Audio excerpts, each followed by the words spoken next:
Namaste, angels. Thank you for joining, liking, sharing, and subscribing to the channel. I do appreciate it. If you are not yet a subscriber and want to be one, again, I thank you, but I need you to hit not only the subscribe button, but then the bell button. And then unfortunately, I still can't promise you're going to receive your notifications because I do have an issue on this channel with a number of my subscribers who wish to receive the notifications, who have clicked both the subscribe button and the bell, who are not getting their messages. So I do try other ways of letting people know that I've published a video. I'll try to remember to, put it on my social media and otherwise have you find out that it's out there. But you know what you can do also? Every single week, I don't think I've ever missed a week. I post by Sunday at the latest a weekly general reading and a weekly love reading.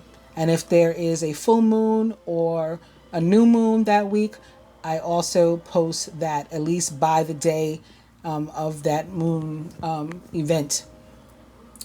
And then occasionally I'll post some other stuff that, I can't tell you how you know about that unless you got your notification or just happen to come across it. But we'll try to work on figuring how you can get that information too, and able to be able to see all the videos that I put up that you wish to see. So this is the general reading for the period of the week of Sunday, November 3rd through Saturday that follows, November 9th. And we're going to begin with what is going on the Christian calendar. We have a Christian feast day that we'll talk about on Thursday, November 7th. That's the feast day of Mary, Mother and Mediatrix of Grace. And to discuss what that's about a little bit, I've gone to www.wikipedia.org. Mediatrix of all graces is a title that the Roman Catholic Church gives to the Blessed Virgin Mary as the Mother of God. It includes the understanding that she mediates the divine grace. In addition to mediatrix, other titles are given to her in the Church: advocate, helper, benefactress. In the papal encyclical of the 8th of September in the year 1894, which equals 1304, 1111, by the way. Not September 8th, but 1894 does. Pope Leo, also the 13th, states, quote, "The recourse we have to Mary in prayer follows upon the office that she continuously fills by the side of the throne of God as mediatrix of divine grace." End quote. Again, that was by Pope Leo the 13th. Maybe that's all I'll read about this. The Second Vatican Council refers in its documents, the document is entitled Lumen Gentium. They refer to Mary there as advocate, auxiliatrix, adjustrix, and mediatrix. On the Hebrew calendar this week, by my recollection, there were no events that we were going to recognize. But on the Islamic calendar, there is a very special one, and that is the commemoration of the Prophet's birthday, Prophet Muhammad. His birthday is being recognized this year on November 9th. In some territories of the world, it will be recognized on November 10th. To talk a little bit about what his birthday is about, I have gone to www.wikipedia.org. I just noticed that there was a day that I meant to talk about on the Christian calendar that I did not. All right, I'll do that first, and then we can move on to Islam properly. So also on the 9th, maybe this is how I almost missed it, because you guys know I don't really write anything down. I might just write down like the title at the most, or the date, and that's like a reminder to myself, a trigger. But there is a feast day on the Christian calendar on the 9th called Archbasilica of St. John Lateran, the Cathedral of the Most Holy Savior, and of Saints John the Baptist and the Evangelist in the Lateran. Also known as the Papal Archbasilica of St. John Lateran, St. John Lateran, or the Lateran Basilica, is the cathedral church of the Diocese of Rome in the city of Rome, and it serves as the seat of the Roman pontiff. It is the oldest and highest ranking of the four papal major basilicas, holding the unique title of Archbasilica. It is the oldest public church in the city of Rome and the oldest basilica of the Western world. It houses the cathedral of the Roman bishop and has the title Ecumenical Mother Church of the Catholic Faithful. The current archpriest is Angelo de Donatis, Vicar General for the Diocese of Rome, the President of the French Republic. Currently, Emmanuel Macron is ex officio the, quote, first and only honorary canon, end quote, of the Archbasilica, a title that the heads of state of France have possessed since King Henry IV. So I do want you guys to also make note of all the fours, because those are, of course, also derivatives of 13 or 11 of 11, and you're going to see a lot of that this week in particular.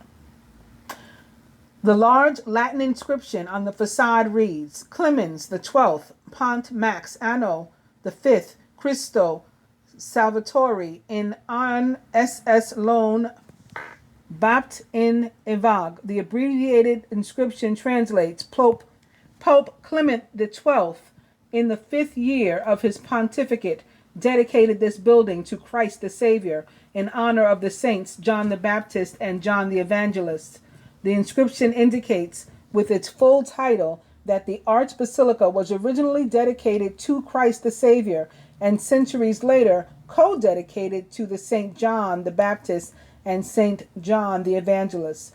As the cathedral of the Pope as Bishop of Rome, it ranks superior to all other churches of the Roman Catholic Church, including St. Peter's Basilica. The Archbasilica is sited in the city of Rome. It is outside Vatican City, which is approximately 4 kilometers to its northwest. Told you to watch out for the 4s or the 13s or 1111s, or maybe even master number 22. Although the Archbasilica and its adjoining edifices have extraterritorial status from Italy as one of the properties of the Holy See pursuant to the Lateran Treaty of 1929. Now on to the prophet.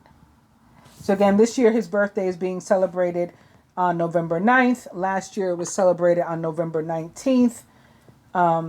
Which was rather interesting to me, the same day that we recognized King Osiris on this channel, as per his own request back in 2016.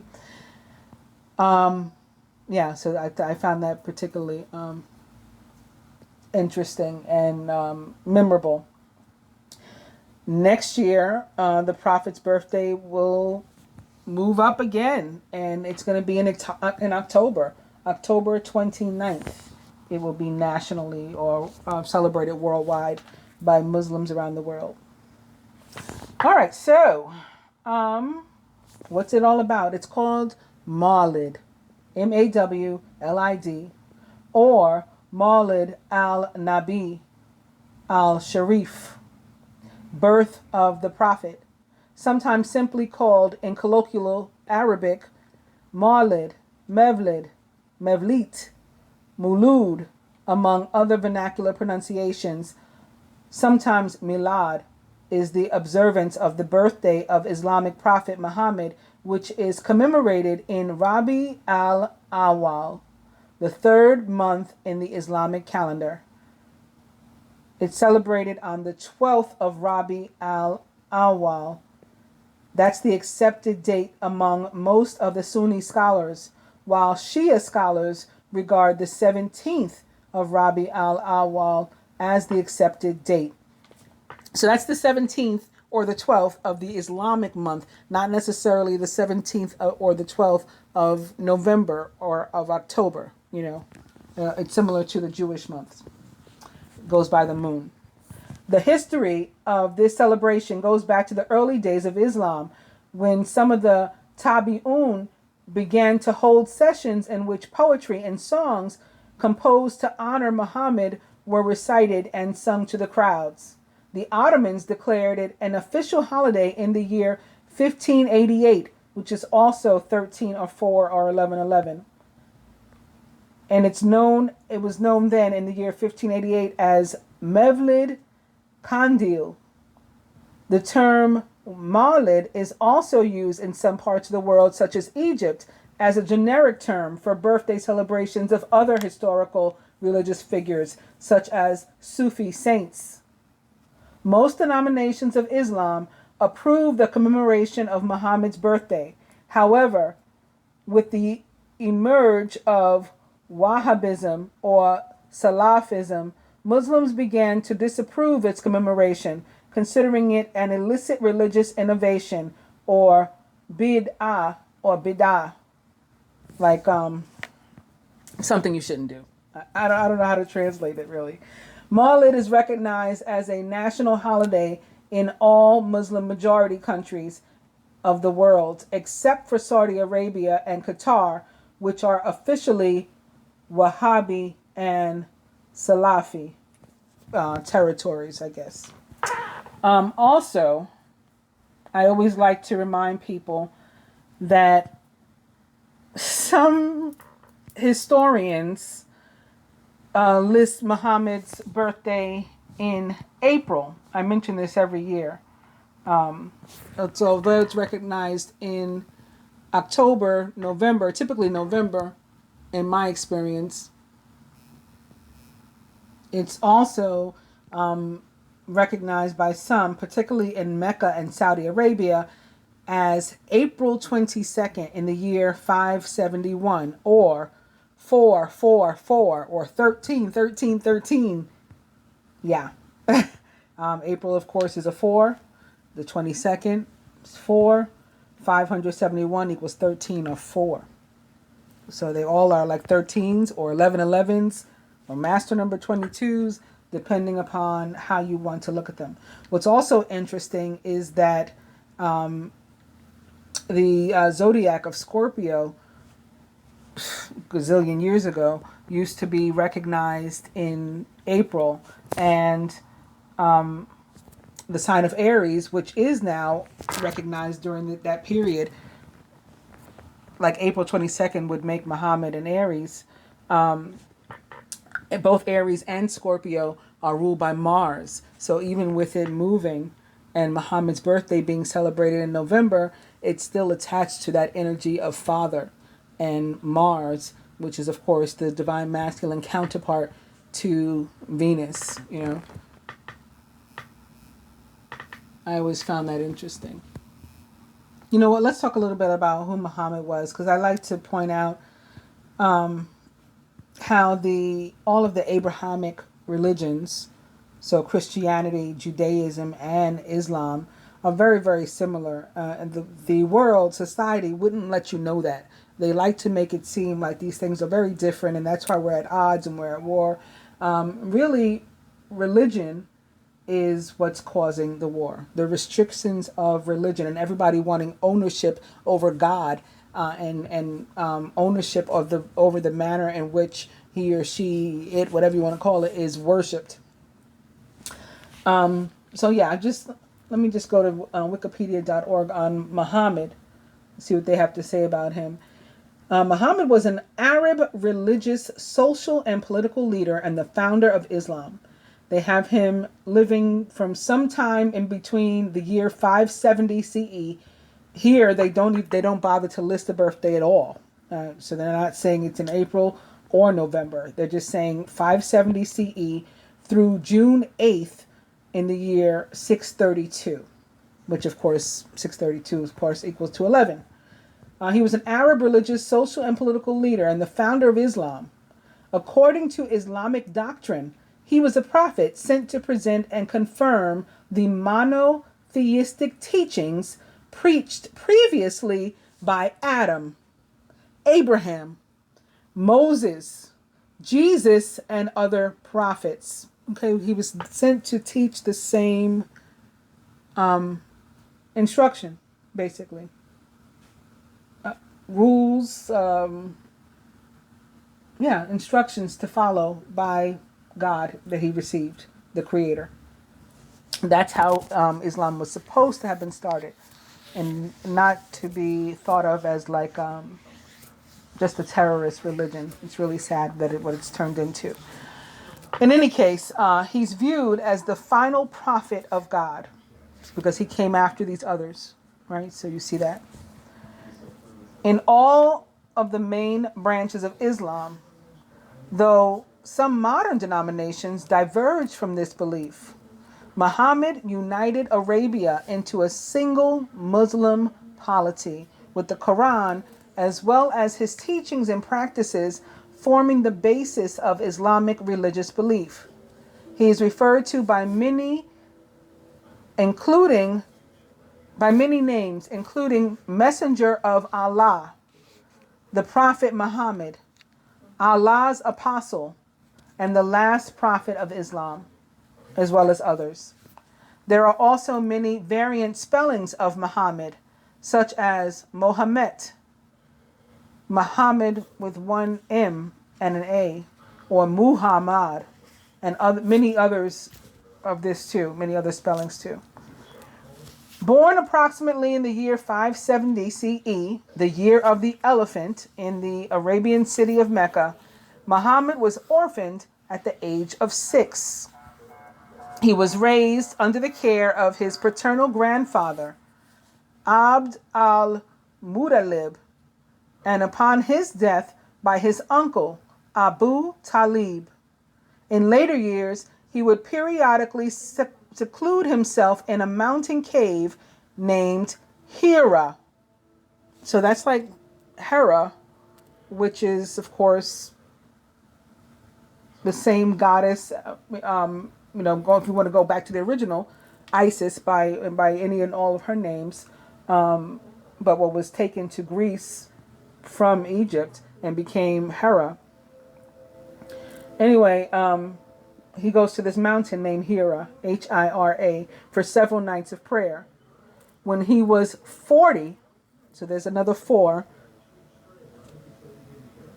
Muhammad reported being visited by Gabriel in the cave, the same archangel or angel Gabriel that visited Mary. And he received his first revelation from God. 3 years later, in 610, Muhammad started preaching these revelations publicly, proclaiming that God is one, that complete submission or Islam to God is the right way of life, deen, and that he was a prophet and messenger of God, similar to the other prophets in Islam. The followers of Muhammad were initially few in number and experienced hostility from Meccan polytheists. He sent some of his followers to Abyssinia in the year 615 or 66 to shield them from prosecution before he and his followers migrated from Mecca to Medina, which was then known as Yathrib. This happened in the year 622, which is an equivalent again of 613 or 19, the number that represents father. The event, the Hijra, marks the beginning of the Islamic calendar. It's also known as the Hijri calendar. In Medina, Muhammad united the tribes under the constitution of Medina. In December of the year 629, after 8 years of intermittent fighting with Meccan tribes, Muhammad gathered an army of 10,000 Muslim converts and marched on the city of Mecca. The conquest went largely uncontested, and Muhammad seized the city with little bloodshed.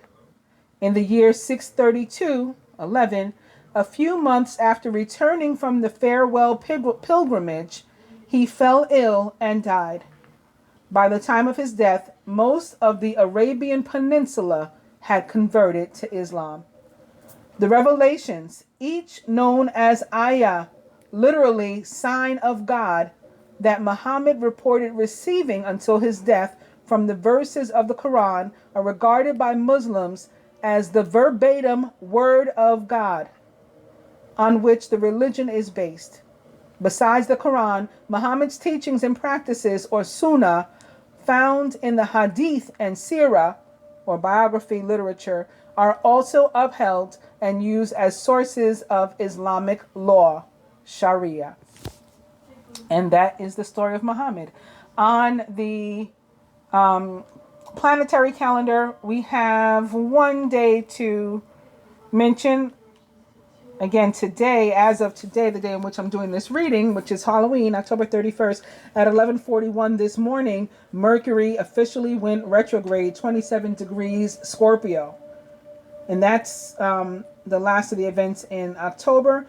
And then on November 1st at 4:25 p.m., Venus enters Sagittarius.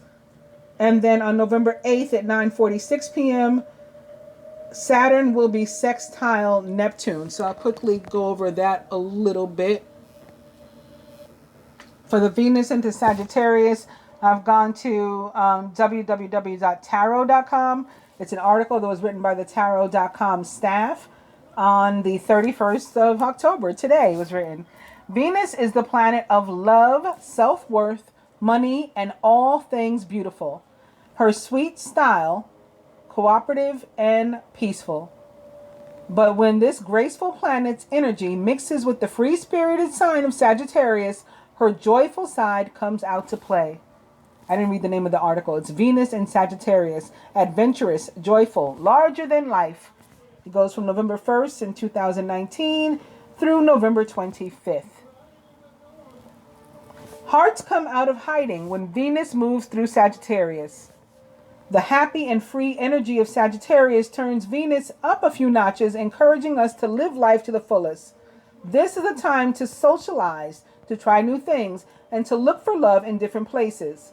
Sagittarius is the sign of the adventurer, so when Venus is traveling through this sign, we find ourselves drawn to exotic people, places, and experiences. Old routines and worn-out relationships are at risk of being traded in for something bigger, brighter, and better while Venus is in Sagittarius. We want to expand beyond our usual boundaries, and we may give up some of our comfortable patterns of the past to try out new experiences. Love needs to grow during this transit. It will not stand still.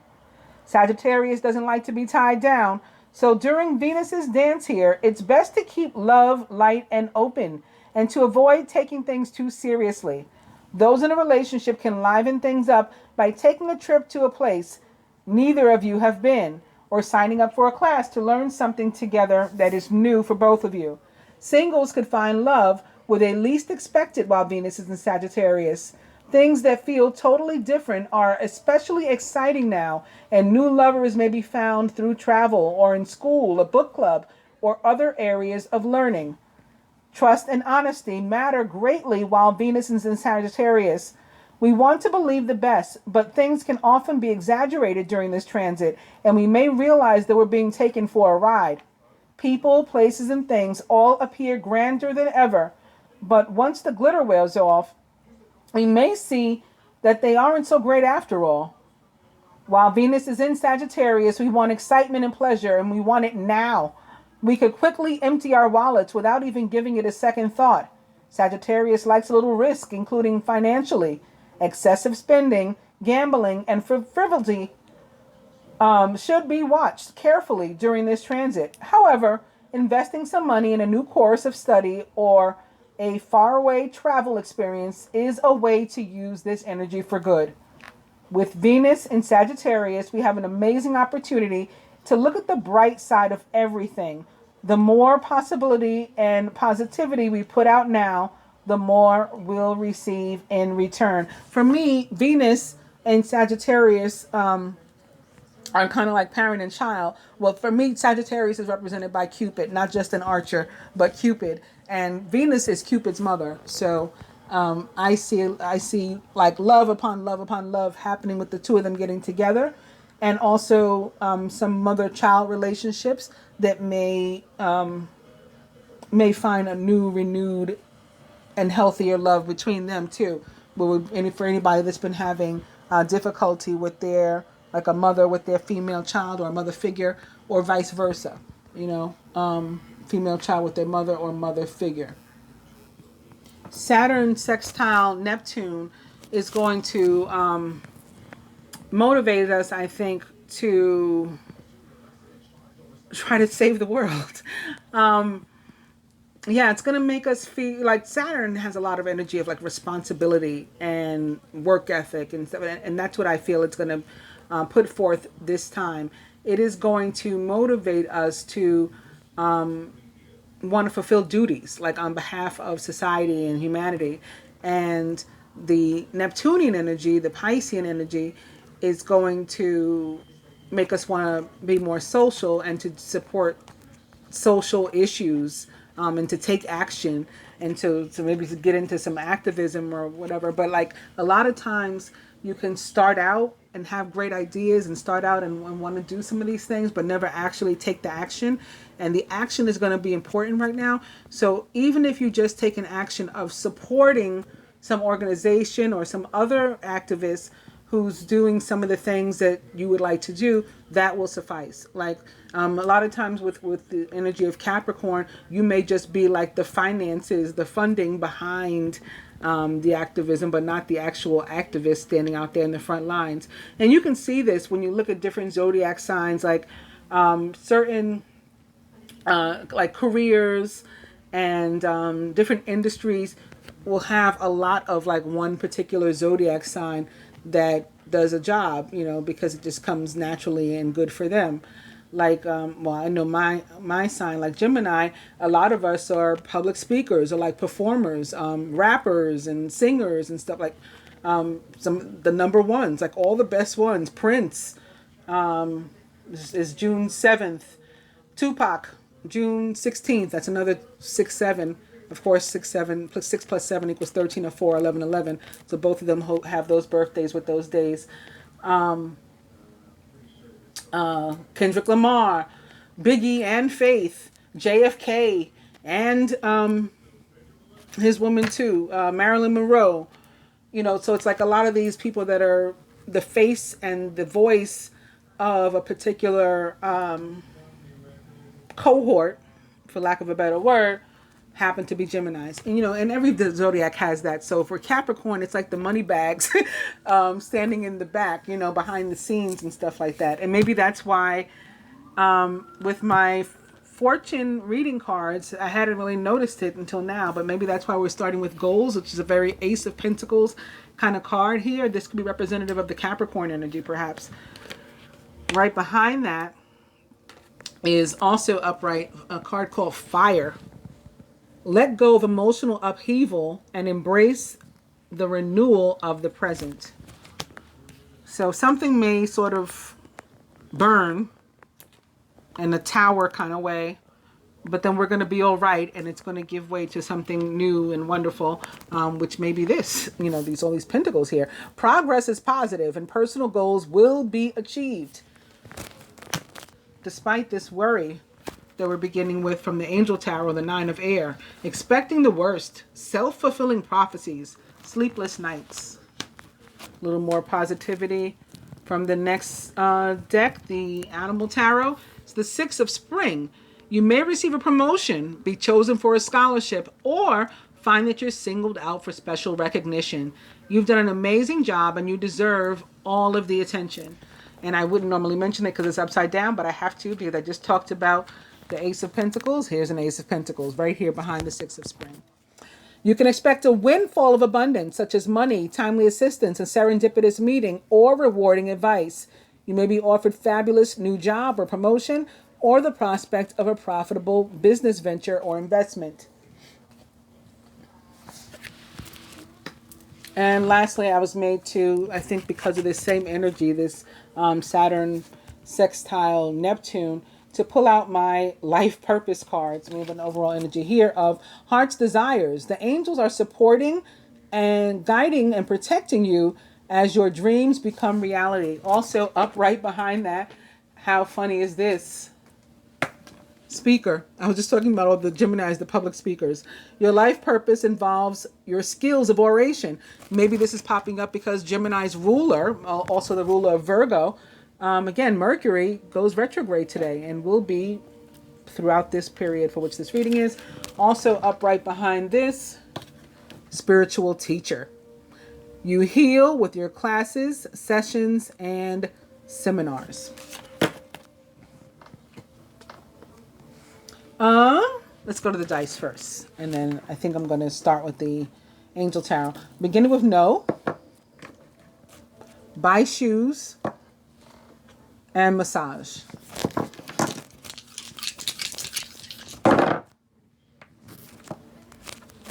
Spirit says try again. So somebody might need to give something a second go, whether it's a relationship, a job, a home, some idea you had. Like sometimes we got to put in a second application, or we got to follow up on something that we've already initiated, maybe something like an application. You know, I sent my resume in. Now I'm sending like a follow-up letter, or I'm giving you a call, you know, that sort of thing. Otherwise, Spirit says party. And still says massage. Before we try again, dice.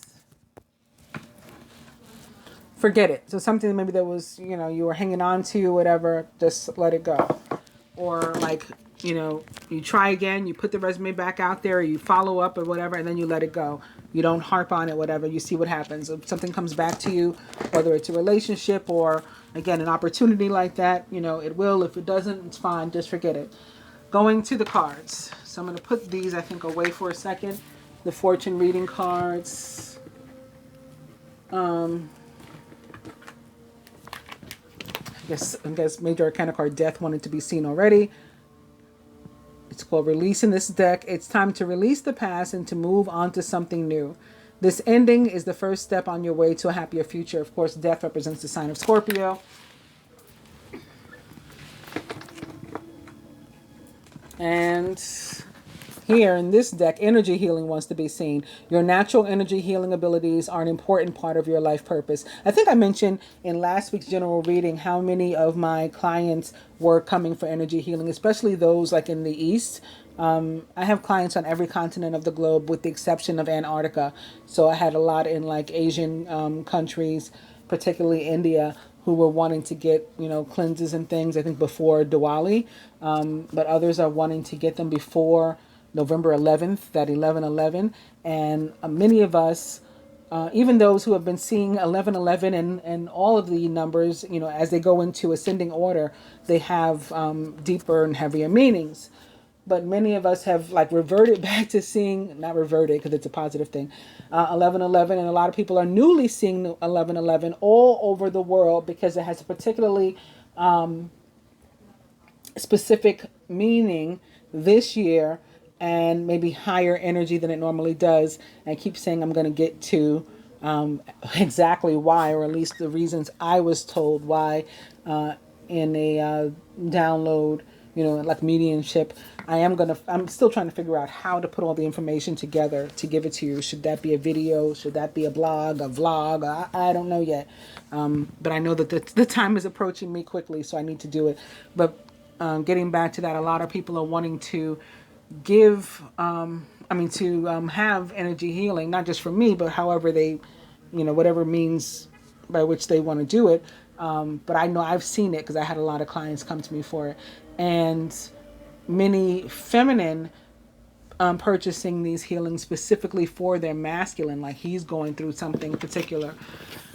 So that's been interesting too. Been seeing a lot of progress with that. In fact, I publicly shared probably about 3 weeks ago a reading that I had done, like an impromptu reading, voluntary, for one of my clients who had purchased the healing for her divine masculine, and she was wanting to purchase another. And I'm like, you know, I don't know that he necessarily needs another healing so quickly, because it was like maybe within like a week or two. And I'm like, I'll meditate on it, but I'm not sure I'm feeling that right now that he needs another healing already. So I was going to go meditate on it like I had promised. And instead I said, you know what, let me just do a reading. Let me see what's up with him. Let me, like, you know, try to pick up on his energy. And sure enough, he could use some more healing, but it didn't necessarily have to be what I had done, and actually she decided to do something else. But I'm laughing because she had also seen something about sexual healing in her own dreams and stuff, which of course I couldn't do, right? I wasn't gonna do. But yeah, it's she was able to pick up after we did that. I think that energy, the healing that I did, I think helped to clear out some of the gunk that was blocking their connection. So she was immediately able to see more too after I did that healing. And after 4 years of no contact, I promise you, within a week of that healing, or those healings, including, what she did herself, in meditating on the sexual energy part, he contacted after 4 years of no contact. Within a week, he was contacting her, and they got back into communication. So these are the kind of things that are happening for people, like right now, that they're focused on in preparation of these wonderful energies that are to come. And I did a reading today too, like for my Patreons, the daily reading. Oh my God, the energy was so beautiful. So there's so much coming. I'm going to go off on a tangent. I meant to work with the tarot too, like I did last week, because I had a lot of people saying, oh, thank you for doing that, because I had questions about work and stuff too. Let me do that again.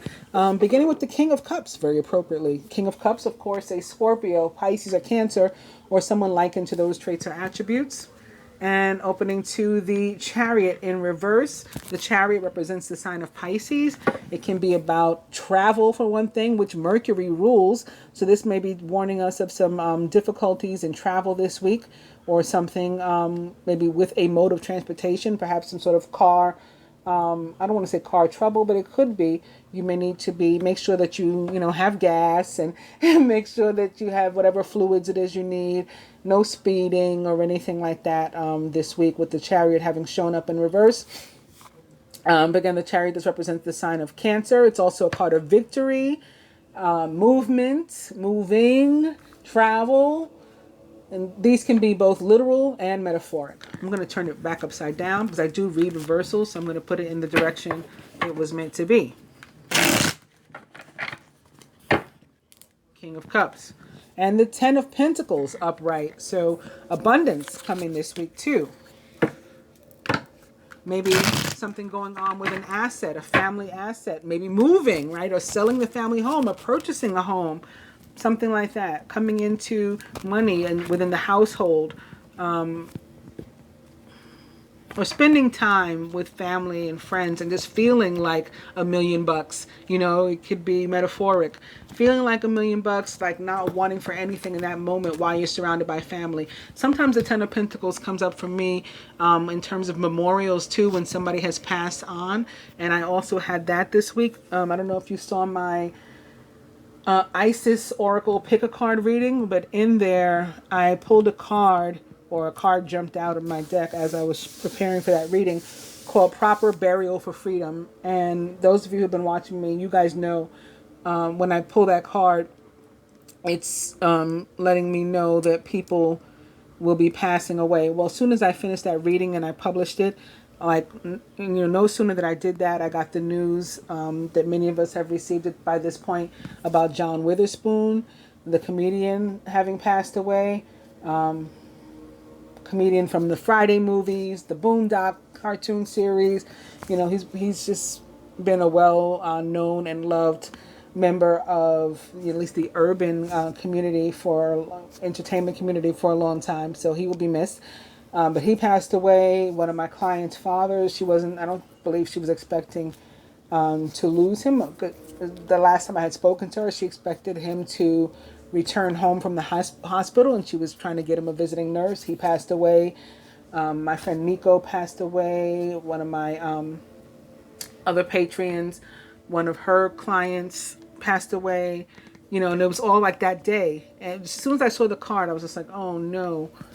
So sometimes the Ten of Pentacles, to get back to that, can be about memorializing people, can be about funerals for me, in terms of a celebration of life and family getting together, loved ones getting together, close friends and things. And then sometimes it can also be about the inheritances that follow, the assets that are left behind to different people or to households, to family members. Speaking of households, opening to the Four of Wands, also upright, which too can be about a home, moving, cohabitation, whatever makes you happy, remodeling, marriage, commitments of different levels. And the Six of Pentacles, which is about abundance as well, and assistance coming in from the universe, some sort of assistance. So if it's not actual money or material, it's some sort of help, that's invaluable to you, or that would be considered, this is valuable help, like I can't thank you enough sort of thing. And if it doesn't come directly through another person, then it can just be like, like when you see small miracles happening and you be like, that ain't nothing but God, like, because I wasn't supposed to go this way, but it went that way. You got to go down to traffic court. I'm going to use that because of the Chariot. And you're expecting to have to pay a hefty fine, and the judge says, I'm in a good mood today, case dismissed. And you're like, what? Like that kind of assistance is possible when the Six of Pentacles shows up. In relation to love, for me, whether it's romantic love or it's, between two strangers shared on the street, when, you give a homeless person $1 or something, it's unconditional love. It's without agenda. It's, I'm giving, of myself, of my love energy to you, because I am, that's it, and I'm receiving. And it's the allowance of love to be able to pass both ways, because it needs to be able to do that to be healthy. So that's all the things that the Six of Pentacles means to me. Opposite, the King of Cups, also upright. It can definitely be about charity. The King of Cups is super generous, and unconditional love. Yeah.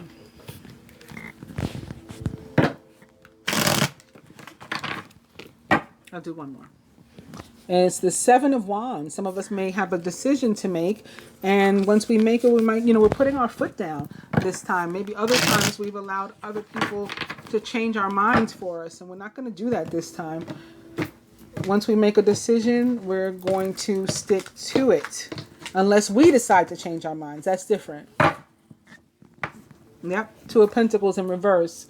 Looks like a decision has been made or will be made about something having to do with the earthly this week for some of us. And when I say with the earthly, like how many hours should I work? Where should I work? Are we moving? With whom should we live? Alone, by myself? All these things that are they considered earthly matters. Two of Pentacles also in general about balance in our lives. Overall energy this week is Major Arcana card 20, Judgment, which does represent the planet Pluto and the sign of Scorpio, which it rules, and is all about abundance that is earned, that is on its way to you for whatever reason. Either you earned it through some sort of labor on this plane, the 3D plane, or you earned it by your works, for the universe, toward the universe, your karma. It's been good, and that's how you've earned it. This is a representation, speaking of the Archangel Gabriel. For me, this is Gabriel. He's the one that blows the horn, right, when he has a message to deliver. And here are people who are waiting in purgatory. Just actually this weekend will be the feast day of All Souls, November 2nd, and that's the day we pray for the souls that are in purgatory, for them to get there, come up and also and be moved from purgatory to heaven, because they're sort of in limbo. So this is the week where we're also not to be, or when this card shows up, not to be overly judgmental of ourselves or other people. Let go of negative emotions like guilt and blame. And instead, try some forgiveness both with yourselves and others. It can be about some sort of actual legal judgment coming through. It can be about a second time around in different areas of your life. It doesn't have to be relationships. It can be, again, like a job you applied for before. It's coming back around, an opportunity to get that job, or a home coming back around. friendship, relationship, romantic partnership, coming back around second time. Also, as it relates to relationships in general, it can be about coming to some sort of crossroad and needing to decide where do we go from here, if anywhere. You know, some people, we've reached the end of the road and we're going to make that known.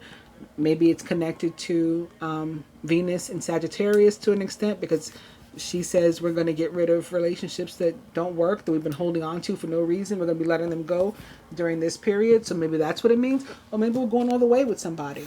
In both cases, judgment can be the energy that forces us to decide that and to figure it out. And maybe that's why the Seven of Wands was just here too. So the card representing us this week, Page of Swords in reverse. Surrounding energy, which can be also connected to us still, but more indirectly. Like this is our direct representation. This one more so like friends, family members, co-workers. The Lovers in reverse. Work and finance. The Nine of Wands in reverse. And love and relationship. Major Arcana card, Strength, upright. And again, the overall energy is Judgment. All right. All right, so the Page of Swords as a court card can be an actual person.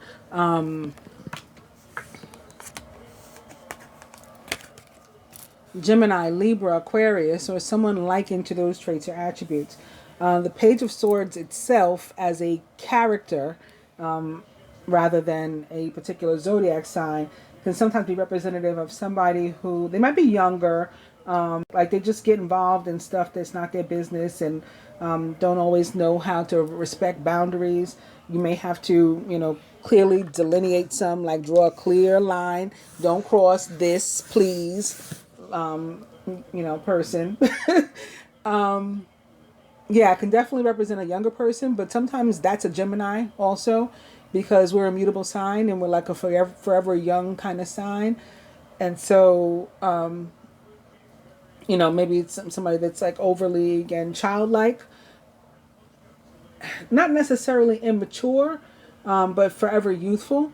It could be somebody that looks young, you know, if it represents an actual person for you. And I'm just going to say, you know, very likely they're a Gemini, because Major Arcana card 6, the Lovers, also sits here next to the Page of Swords, and that represents the sign of Gemini in the tarot too.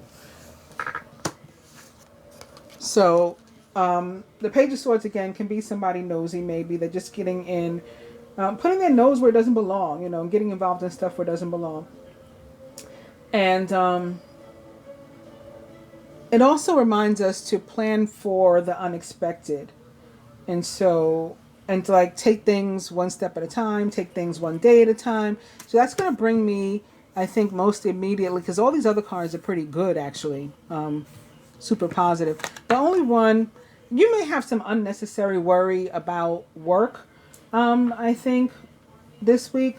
And so we want, if we're feeling that way, then we're going to want to not feel that way, to remember the reading and remember that that's not necessary. And I'm saying that because the Nine of Wands can be about a need for us to be like careful with ourselves, gentle with ourselves, like we're giving ourselves, we're busting our own balls. And that's the same thing that I mentioned with judgment, like not being overly judgmental of yourself, placing blame on you or other people, or holding on to harboring guilt feelings. Remember, forget it from the dice. So I think that's coming up now, that forgive it.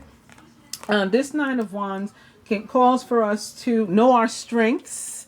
Also, like where are we a standout? Where are we a natural? And put forth those things at work. And if we're working on something where we're able to ask for help if we're unsure, then definitely do ask for help.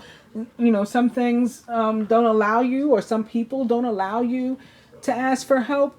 And so, you know, of course, if you can avoid doing any of those things where you're feeling you're needing help, put them, if you're able to put anything off until next week, then I would do that. And where you have to do it yourself and you just don't feel comfortable, then again, take things, you know, one step at a time, put one foot in front of the other, and do the best you can. Some of you are looking for new jobs. Some of you are expecting like raises, some sort of recognition, promotion. And again, judgment is all about it. Judgment is all about it. So I think a bunch of you are nervous for no reason, that you're thinking that these things are not going to come into you, and they are. You know, this week there's a lot of growth, expansion, as courtesy of Jupiter, but this karmic energy of Pluto wants to help us as well, this judgment energy. So definitely think positive. I'm going to get back to, I guess, work and finances. So you may be feeling overwhelmed at work again, because maybe you're just unsure about some stuff. You're not sure what to do or where you're at, if you are being eyed for that promotion, if you're being considered or not. If there's somebody at your job also, or other people in your life that you feel you can trust to talk about this and they would get it, they would understand you, or at least be a listening ear, then do that too. But definitely, again, don't let yourself bug out over this unnecessarily. It's only a week's worth of energy. And there's so much stronger energy than this. We got 1, 2, 3 major arcana cards. This is the 9 of Wands. So, don't trip. Also, in terms of finances specifically, rather than just work, the 9 of Wands in reverse is kind of the same as it is in an upright situation. It means don't drive yourself crazy with worrying about money and your financial situation. Don't beat yourself up over stuff. So it goes really, really well with the energy, again, of judgment. If you feel you need to cut some expenses, or you need to, work on ways to increase your income, then spend some time thinking about that. And the energy is right for that, because other energy around us is super positive in terms of all aspects of our life, with the exception of the Page of Swords.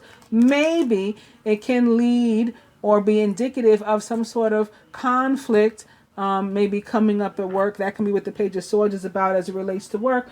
And maybe if it does, I think that conflict, again, is unnecessary, because we're paranoid about where we are. So I think we have it in our control, but it could be driven, or it probably is driven, by Mercury retrograde, again, in Scorpio, as of this morning, 11:48 this morning. So keep that in mind too, and try to avoid any unnecessary arguments and stuff like that. It's just not worth it. Again, it's a week's worth of energy, and it's just a 9 when you've got all this other wonderful energy that's around you, that's karmic and much stronger. Moving on to the Lovers.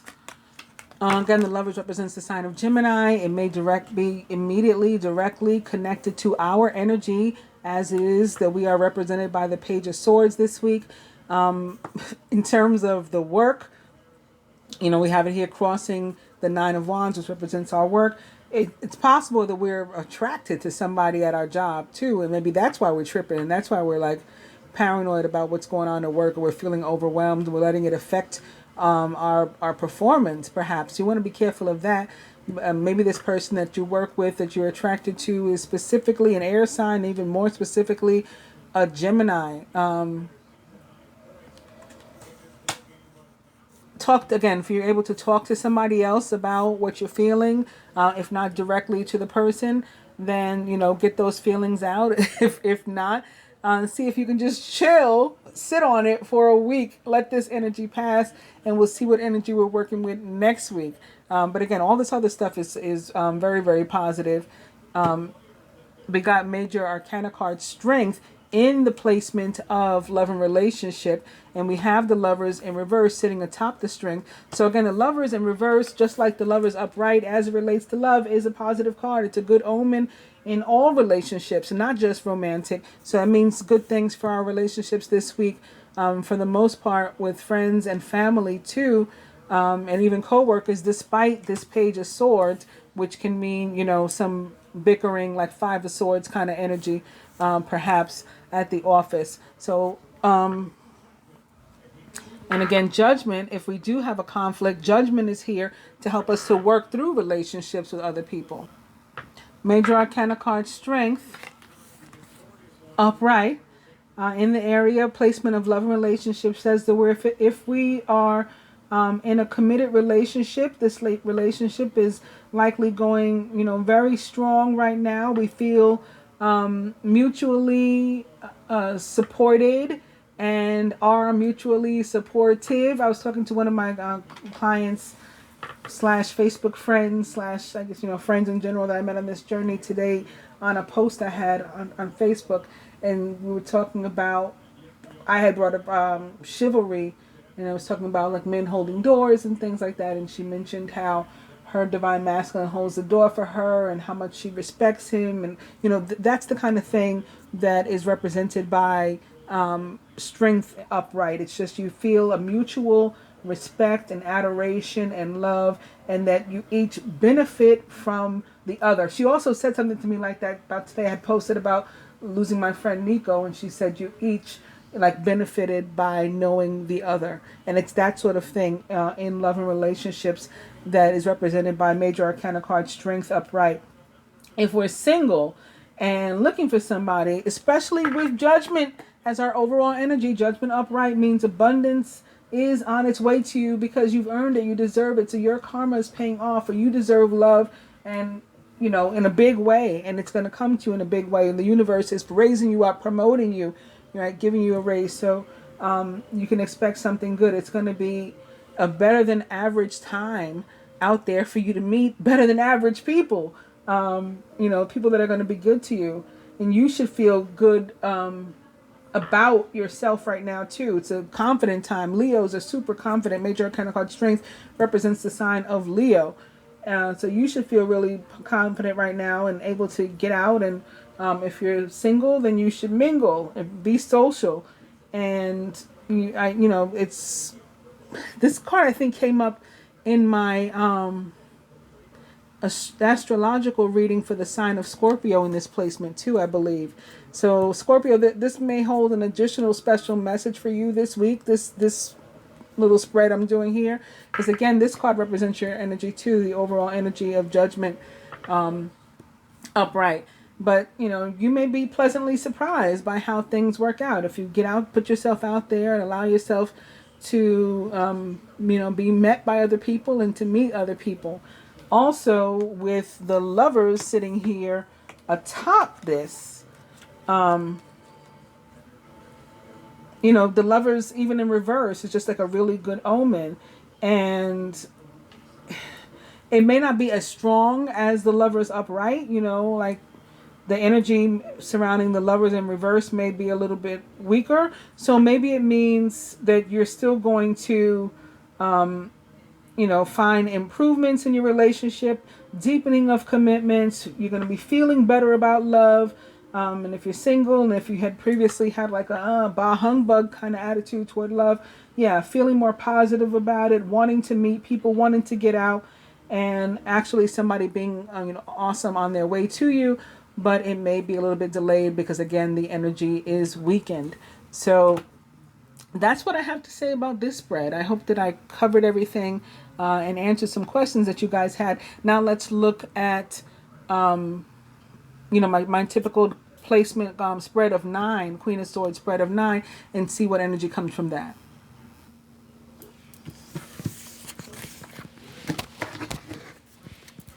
I'll go ahead and lay the advice cards now though. So, remember we had an overall energy, the 9 of air or swords.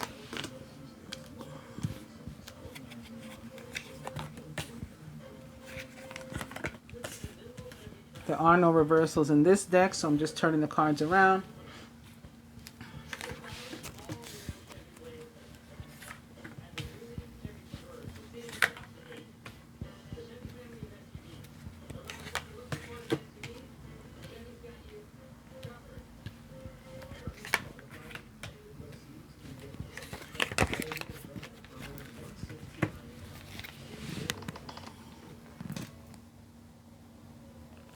Crown in the masculine this week.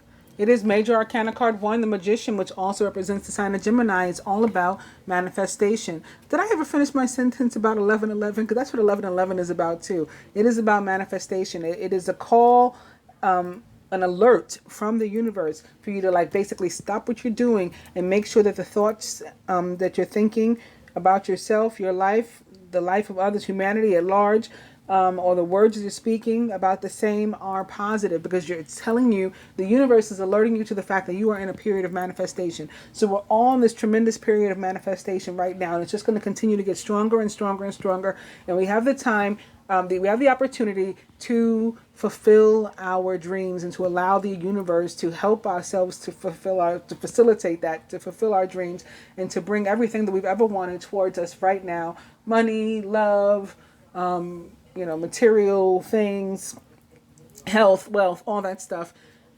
And now, maybe more so perhaps than the feminine this week, the masculine being like blessed with this karmic energy of manifestation of the magician, which for me is representative of the sign of Gemini. Not just for me, traditionally in the tarot too, but also, sometimes I connect it with the other mutable signs as well, because we're all able to sort of take on the traits of any and all of the other zodiacs. Only, Gemini is doubly, right? It's to the second power. You are ready. You have the resources or the ability to manifest them, and life is magical. Surrounding the masculine, the Ace of Earth again. The inflow of abundance, a promising business venture, important documents or contracts. I told you, Ace of Earth energy was surrounding us. I could feel it and I could see it already. Ten of Air, masculine subconscious. He's realizing that the difficulties are coming to an end. He can see like, the blessings on the horizons that are coming in. It's the end of a difficult situation. Embrace the change and expect things to get better now. You may even be recovering from an addiction, or maybe somebody close to you is recovering from some sort of addiction. That doesn't have to mean substance abuse, although it can, but it can be any sort of toxicity that was in their life, toxic relationships, betrayal, and things. Done with all of that. For the feminine, crowning the feminine this week, the Knight of Air, intelligent, decisive, idealistic, and tireless.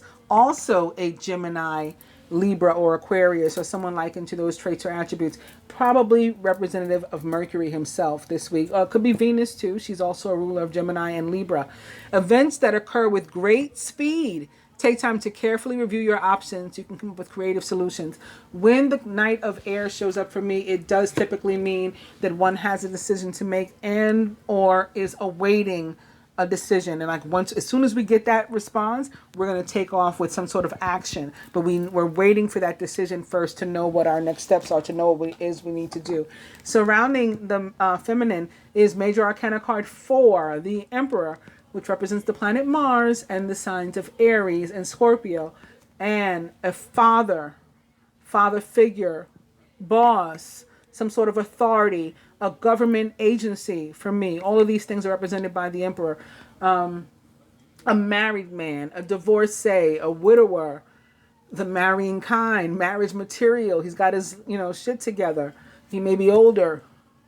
Organization and logic, structure and discipline, leadership. This can be about us taking back control of our lives. Maybe we had relinquished it to somebody else. We had lost it for a time. We're taking it back. We're, the master of our own destiny. Sort of like the masculine with his magician. Feminine subconscious. The Queen of Air. So for some of us, this is definitely involving a relationship, whether it's involving, double air or not, like both the masculine and the feminine of air or not. Could be any signs, but we're definitely working with looking at some of these cards in terms of relationship for some of the people who are watching, with both the Queen and the Knight of Air showing here. And it can be what we call a May-December relationship, where one is slightly younger than the other. Independent, experienced, realistic and witty, objective decision making, and clearing away all that no longer serves you. Seeing the humor in a situation also. The Queen, like the Knight, is also a Gemini, Libra, Aquarius, or someone likened to those traits or attributes. She can be somebody who was just cutting out the crap in her life. That's what the Queen of Air is a master of. And we have her here mirroring the magician, which gives a sense of, her mastery of this trait. She's also known sometimes to traditional practitioners of the tarot as the feng shui queen, because she knows, feng shui is all about in some ways minimalism and getting out all the kind of crap out of my life, but also things have to be adjusted and placed in a particular way for healthy energy to be able to flow. And that's what she's all about. She's going to remove toxicity. And she's also here mirroring the masculine's 10 of air, so that can be she can be here because that she's helping to remove this too. Crowning. The Ace of Air. Brilliant new ideas and inspirations. Seeing the truth in a situation. Challenging beginning. Well, the Ace of Air immediately follows the Ten of Air. So again, we have the masculine letting go of some difficulty. And that's why the Ace of Air shows up even, because it's on the heels of difficulty that we see this, as opposed to like the Ace of Cups, for example, which is all about emotional fulfillment and just being happy and stuff. The Ace of Air is like a new beginning that we're getting to because we've climbed the mountain, you know, we've made it through the struggle or whatever. And so now it's like, okay, here's this new opportunity on the heels of, you know, all of this effort that you've had to put forth. And trials and tribulations through which you've had to go. So that's why it's such a card of victory too, because it's like you made it. You know, Mama, we made it. You know, Ace of Air. Again, probably very representative of Mercury, which is a ruler of not only the sign of Gemini and the air and the element, but also Virgo and the earth. Similar to Venus, you know, she is again a ruler of Libra, Gemini, but as well as Taurus. From at the root, foundation. The Knight of Fire. Passionate, adventurous, self-assured, and restless. A sudden event that needs immediate attention.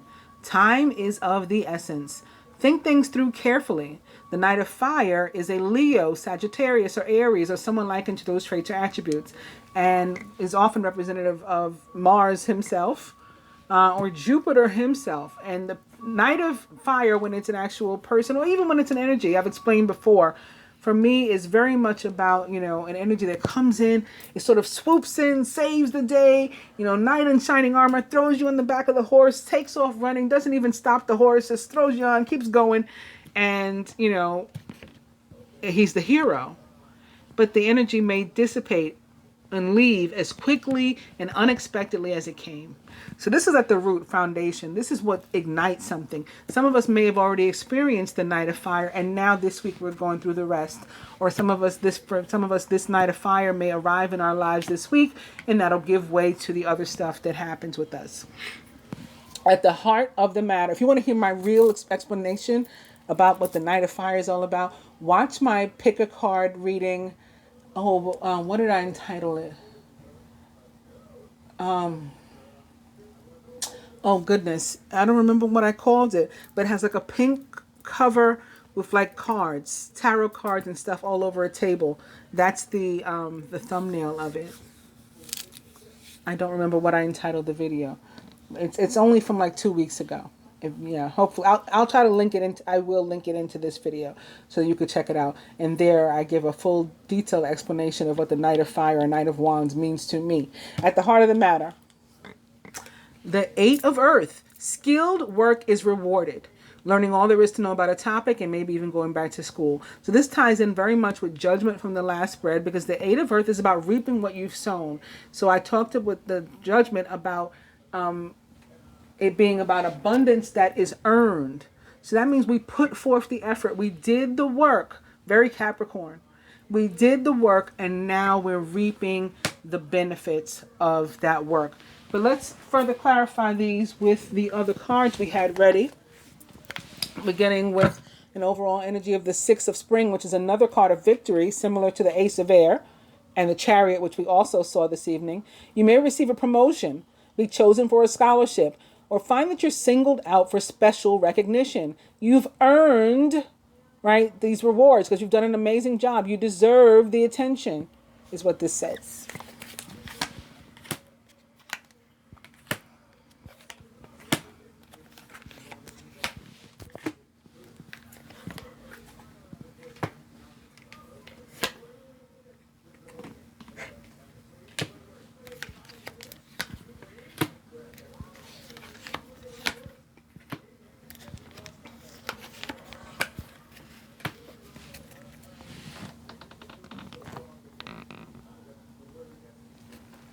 Atop the Magician for the masculine is the Three of Autumn, which for me is also about abundance that it's earned. It's like baby judgment, you know, because it's not major arcana, but it means similar things for me. Your most satisfying and profitable career, or really your anything, relationship too, comes from following your passions, listening to your heart, and doing what brings you joy. Your life purpose is best fulfilled by allowing your talents and true self to shine forth into the world. So this is saying you can manifest your true dreams and desires this week, masculine. You have the particular ability to do it. An abundance that you have earned is on its way to you. Draw it in, right? Would be the positive magnet that pulls it towards you, that's sitting there waiting for you. Surrounding the masculine, atop the Ace of Earth is the Eight of Spring. You've been presented with many wonderful opportunities all at once. While this may feel very stressful, remember to be grateful for the blessings that heaven sends you. Heaven wants to send you blessings. There is active stuff going on, buzzing around about your finances and bringing positive energy toward you. Something has been activated, and the universe has done it, right? Eights are representative of karmic energy. So this is behind the scenes. They can also be about communications, though. So there may be some sort of communication of a new beginning in the area of finances or material abundance or even a relationship. It's the inflow of abundance, a promising business venture, important documents, or contracts. Atop the Ten of Air, and what was likely, again, a difficult time, maybe even involving toxicity, substance abuse or something, and or betrayal. We're letting all that go with the energy of Major Arcana card 13, release or death. It's time to release the past and to move on to something new. This ending is the first step on the way to a happier future. So by letting go of the negative and focusing instead on the positive and manifesting as a result, we're starting a new beginning, like leaving this behind. For the feminine, atop the Knight of Air is Major Arcana card 17, the Star, which is another 8. So and plus it's Major Arcana, so it's definitely more karmic energy coming in.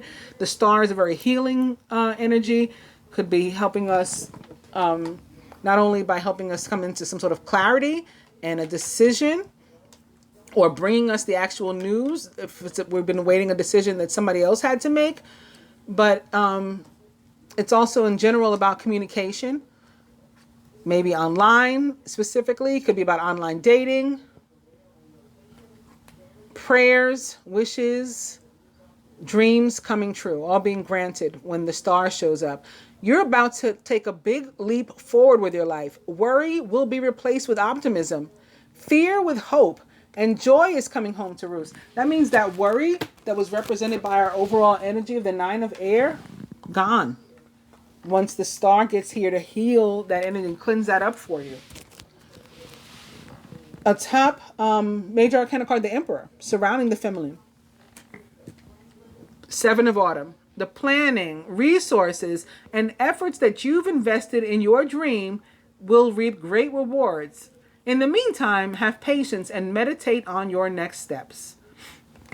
So with the Seven of Autumn, it's going to be about, yes, definitely patience. Like you've already done what you need to do. So maybe you've already done what you need to do in order to get back control of your life. You've already done what you need to do to impress your boss or to heal a relationship with a father figure, a husband, or to deal with some sort of masculine energy in your life, or to be able to take action, a next step. Again, maybe you're waiting for the decision, but you've already done what else you need to do. Once a decision comes in, then you're going to take action. This is what these cards mean together. Atop the Queen of Swords, Major Arcana card 15, Ego, or the Devil. You may feel that you're trapped in your situation, but that's not true. Be careful not to overly focus on material wealth and break free of negative thinking. Well, again, if anybody can do that, is the Queen of Air. Objective decision making, clearing away all that no longer serves you. Negative thinking certainly does not serve you. Seeing the humor in the situation, she laughs it off because this doesn't scare her. Devil doesn't scare her. So again, the Queen of Air is going to help you to cut through whatever that energy of devil and restriction is representing. And it can be just showing up perhaps because of Saturn sextile Neptune this week. But if anything comes up to hold you back, the Queen of Air, you have that energy to help you to cut it away from yourself. Crowning atop the Ace of Air is the Ten of Spring. You're working far too hard and the stress will soon become too much. Reach out for help from others and take some time to play and to enjoy life. So again, this is another representation of you having been holding the bag for a long time and going through a lot, putting a lot of work forward, putting in a lot of effort, maybe where others weren't. Maybe it wasn't fair, it wasn't 50-50. You were carrying, the brunt of the weight. And so that's what presented difficulty. But again, you're getting a new beginning, a fresh start for you, and it is victory for you because you made it. Despite all that, you still made it. Atop the Knight of Wands, our foundation at the root here. Five of Autumn. Focusing upon the negative or worrying about money. It's not only money, really. It's anything negative. Relationships, crappy relationships, your past, all that stuff. Your career, it can block your progress. Yeah, any negative emotion, negative energy, negative cords of attachment can block your progress. Because your trust and faith are at a low point right now, it's not the best time to start your own business or to become self-employed or really to start anything until you cut that away. So I'm sure this Five of Autumn is connected to the devil and maybe to an actual Capricorn and perhaps even a relationship that you have with that Capricorn. It's possible because it's sitting right here next to it. At the heart of the matter, atop the Eight of Pentacles, which is all about reaping what you've sown, right? Here you put the work forward, and here's not where you're benefiting from it is partnership, happy partnerships, whether they're in business, friendships coming together, familial relationships, and certainly romantic. You're falling in love or experiencing a deepening of emotion in your current relationships. Marriages or romantic partnerships in distress can still be saved. Don't give up. So this is maybe second chances, working things out, even if that means we don't go any further. Remember the Judgment? Coming to a crossword, deciding where do we go from here. Sometimes we're not going anywhere else, but at least we can part ways amicably, in a mature, healthy way. So these are my fortune reading cards. Again, the overall energy here is goals. It's another very Ace of Pentacles kind of card for me. And lastly, from my life purpose cards, Heart's Desires. The angels are supporting, guiding, and protecting you as your dreams become reality, which again, the star is all about too. I'm saying lastly, I didn't even give us cards from these decks yet.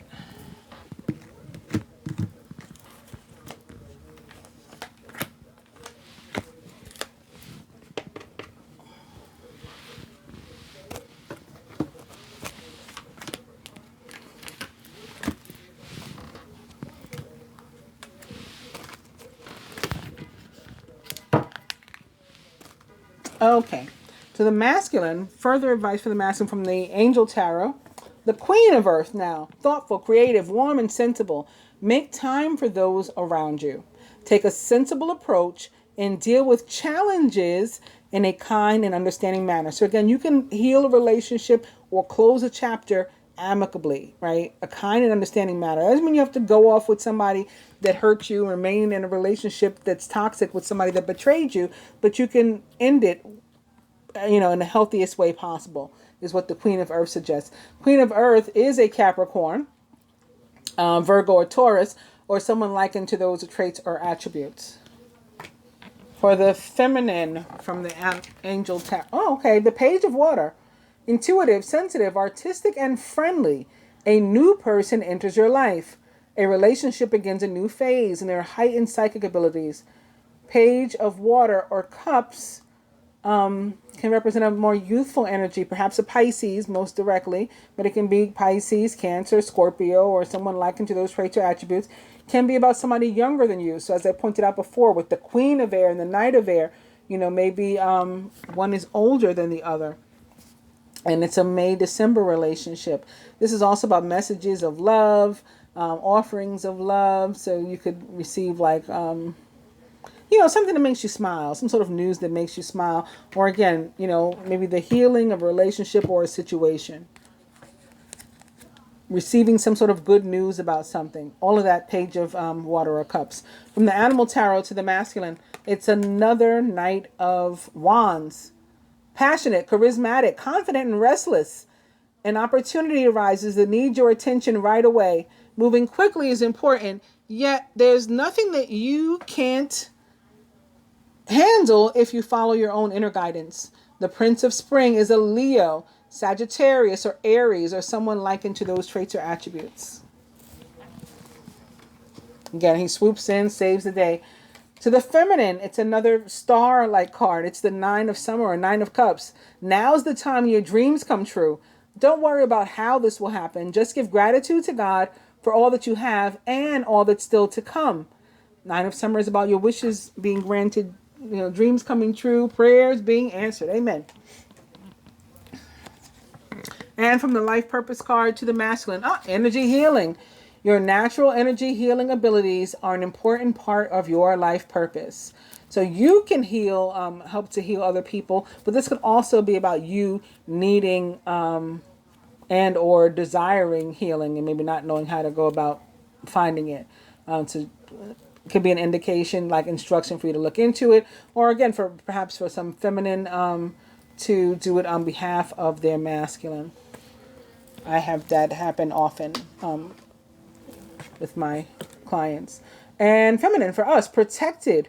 You are safe and supported while you change your career. Remember I said I felt like some of us were looking for jobs and stuff? Yeah. So again, you don't want to be worried. Now this is further confirmation that there's no need to be worried about that Nine of Wands that was in reverse. You are protected. You are safe. Get your resume out there. Look for the job. Wait for the decision. And don't have negative energy focused on it like, oh, maybe I didn't get it. Maybe they didn't like me. Think as positively as you can. And if you find yourself having difficulty doing that, talk to somebody else that can help you to keep your spirits up. A friend or something. Masculine, from the Fortune Teller cards for you. Moon, pay attention to your intuition at this time and move ahead confidently. So you're going to be getting messages from the divine, and you are, to pay attention to those. Synchronicities, signs from, above, all that kind of stuff. Feminine for us, Sun, open your heart to the enormous growth ahead. And we have all of these. We have progression of growth. We went from the 7 of Pentacles to the 8, and now to the Ace here, right? So we are growing. And again, just think positive. Keep your thoughts as positive as possible. From the traditional tarot, the Rider-Waite Tarot to the Masculine, the Two of Wands in reverse could definitely be with regard to relationships, although it does not have to be. Twos are about faith and growth, expansion. And in reverse, we may feel that we're not having much of that right now. But the Two of Wands specifically in the tarot, again, is a divine representation of divine unions and is considered the twin flame card of the tarot. So this too goes with manifestation. You got the Magician here. Well, this is the one. And then with the two, it's like, I don't see anything happening, but I still got to maintain my faith. That's what twos are about. They can also be connected to partnership and relationship and the need to communicate. And for the feminine, the King of Swords now upright. So we have the Knight, the Queen, and the King here for the feminine. Well, the King of Swords is somebody who, in relationships and love, if this is who you're dealing with, you're going to have to accept him how he is. He is very, he cannot be changed. If he wants it, well, I mean, they say we can't really change anybody. Like, people have to be willing to change themselves. But the King of Swords is super matter of fact. And, like, he's made his decision already. At the same time, as it relates to reviewing situations, he's very fair-minded and viewed in that way. He looks at all perspective. He's super diplomatic, and he's a good listener, and he's a good talker. He'll help you to find clarity. So if this person is around you, sometimes he's also a judge or a lawyer for me, the King of Swords. So again, like I felt some of us may have some sort of legal situations going on. That may be why he is here to help you through those. I hope that you guys have enjoyed the general reading and found it helpful. We got confirmation upon confirmation. If you don't like one spread, fast forward to the other. But I think that if you watch them all, you'll see how they come together and support one another. So that's why I like to do multiple ones. I also like doing multiple ones live and on the spot because, you know, you can't make this shit up when it's like that. You know, some of us are real psychic, some of us are not. There's people who have begun to try to copy my style and, you know, and even name it. Like, I'm going to layer now. And it's like, yo, shut up. You know, like, you don't know what you're doing. And when it's natural, it's natural. You know, what can I say? There's stuff I can't do that other people can do. And we should, you know, focus on our strengths, as this reading also showed today. This happens to be one of my strengths. I hope that you enjoyed it. I hope that I help you to, you know, see something more clearly that comes up in your life this week. You find it helpful. If you did enjoy it, please give it a thumbs up. If you found it helpful or find yourself finding it helpful later on in the week, don't forget to give it a thumbs up. Certainly, if both are true, you both enjoyed it and you found it helpful, do give it a thumbs up. I appreciate it so much. You know, thank you for sharing the videos, for subscribing to the channel. Certainly if you think that they'll help somebody else, I really, you know, additionally appreciate you sharing the videos. So, you know, each one teach one and help another. That's what it's all about. And that's what this energy this week is about with the Saturn sextile Neptune. So some of us may be moved to do stuff like that, not necessarily in relation to my channel, but in general. So I'll be back with stuff that's specific to love after this. And then also later this week, the astrological readings. It's time for those bi-weeklies again. Thanks again for joining. Namaste.